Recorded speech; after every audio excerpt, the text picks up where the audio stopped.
Bond length और bond distance. Atul Kumar Sharma, SD government college Beawar.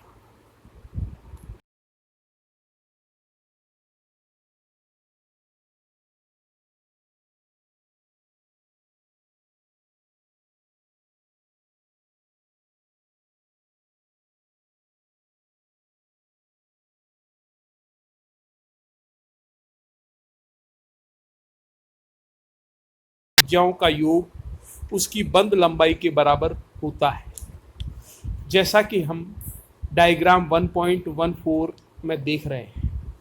यहाँ पर अपन बता दें कि कार्बन व क्लोरीन की सहसंयोजित त्रिज्याएं क्रमशः 0.77 एंगस्ट्रॉम तथा 0.99 एंगस्ट्रॉम होती है। तो कार्बन कार्बन बंध दूरी 0.77 प्लस 0.77 बराबर 1.54 एंगस्ट्रॉम होती है। किसी अणु की बंध दूरी ज्ञात होने पर उसके कई गुणों के बारे में हम जान सकते हैं, इसलिए बंध दूरी अणुओं की ज्ञात होना बहुत ज़रूरी है। दो परमाणुओं के मध्य की दूरी सदैव स्थिर नहीं होती। बंध दूरी या बंध लंबाई उन बदलती हुई दूरियों का औसत होती है।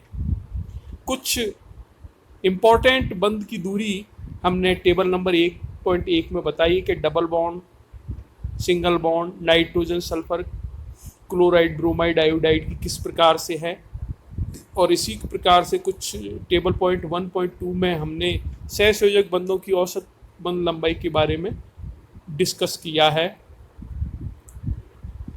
ये टेबलों से ये हमें पता चलता है कि कार्बन के संकरण में जब s ऑर्बिटल की प्रतिशतता बढ़ती है तो बंध दूरी कम हो जाती है। ऐसा इसलिए होता है कि हाइब्रिडाइजेशन में s कक्षक का प्रतिशत बढ़ता है तो संकरित कक्षक के आकार में s गुण अधिक आ जाता है, जिससे नाभिक द्वारा यह अधिक आकर्षण बल से बंधा रहता है। इसके कारण नाभिक से दूरी कम हो जाती है तथा बॉन्ड स्मॉल हो जाता है। अनुनाद तथा इलेक्ट्रॉन का डिलोकलाइजेशन भी बॉन्ड लेंथ को प्रभावित करता है। बॉन्ड एंगल किसी अणु के दो सन्निकट बंधों के मध्य का कोण बॉन्ड एंगल कहलाता है। बॉन्ड एंगल बॉन्डिंग में भाग लेने वाले परमाणुओं की प्रकृति व कक्षकों के संकरण के प्रकार पर भी निर्भर करता है।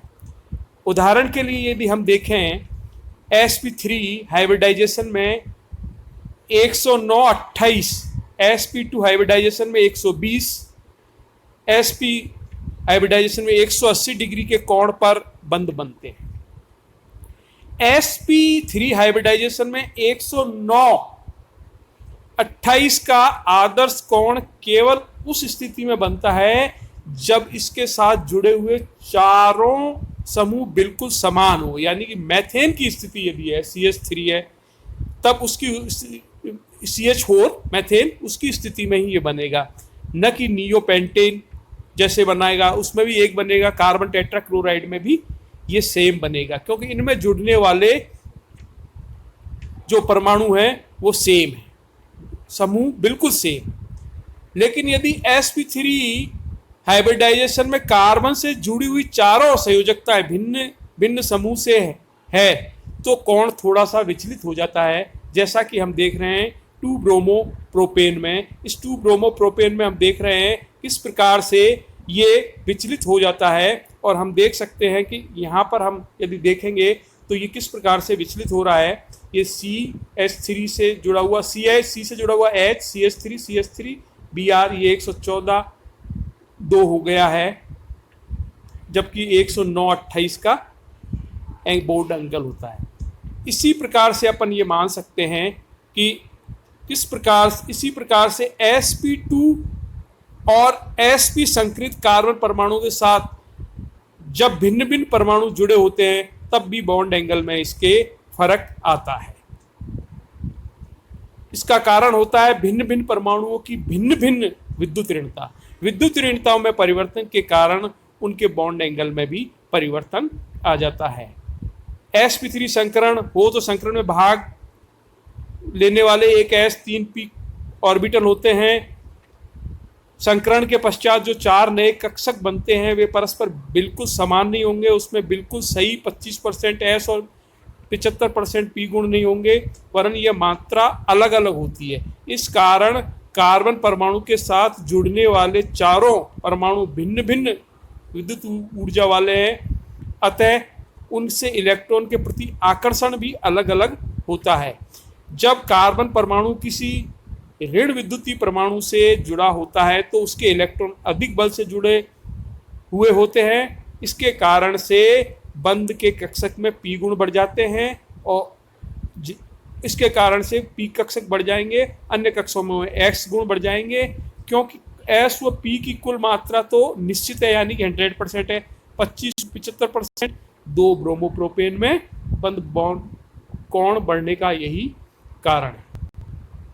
तो ये अलग अलग के लिए हमने अलग अलग यहाँ पर बताया है। डायग्राम के द्वारा भी हमने देखा है कि किस प्रकार से बॉन्ड एंगल में ये फर्क पड़ता है, कि किस प्रकार से हम देखेंगे कि ये लेने के बाद में यहाँ पर बॉन्ड में परिवर्तन आता है।